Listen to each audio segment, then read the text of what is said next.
Welcome to Mihari's Kitchen. Magic of 2 spoons.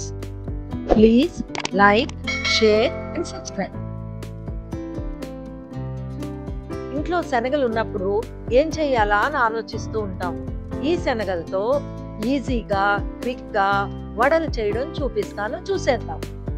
శనగ వడలకి కావలసిన పదార్థాలు: శనగలు, పచ్చిమిర్చి, మినప్పప్పు, అల్లం, బియ్యం పిండి, ఉల్లిపాయలు, జీలకర్ర, కొత్తిమీర, ఉప్పు. ముందుగా 1 కప్పు శనగలు తీసుకుని 3 స్పూన్ల మినప్పప్పు వేసి నీళ్లు పోసి 5 గంటల పాటు నానబెట్టాలి.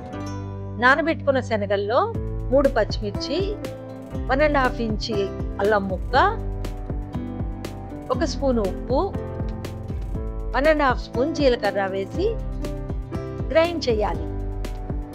గ్రైండ్ చేసుకున్న మిశ్రమంలో 3 స్పూన్ల వరిపిండి, చిన్నగా తరిగి పెట్టుకున్న ఉల్లిపాయ ముక్కలు, పచ్చిమిర్చి ముక్కలు, కొత్తిమీర వేసి అన్ని పదార్థాలు బాగా కలిసేలాగా కలపాలి.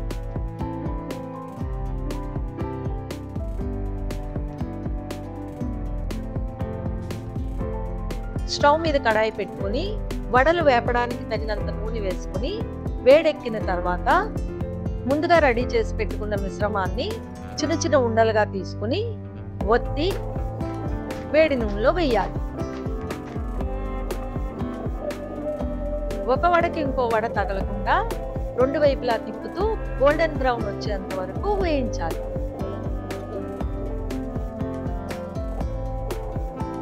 ఈ వడల్ని కొబ్బరి పచ్చడితో కానీ, అల్లం పచ్చడితో కానీ, టమాటో పచ్చడితో కానీ, టమాటో కెచప్తో కానీ తింటే చాలా టేస్టీగా ఉంటాయి.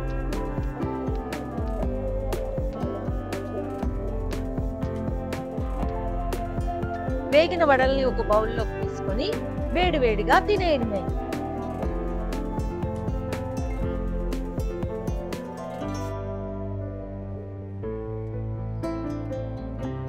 మిహారీస్ కిచెన్ ని లైక్, సబ్స్క్రైబ్ చేయండి. బెల్ ఐకాన్ ప్రెస్ చేయడం మర్చిపోవద్దు.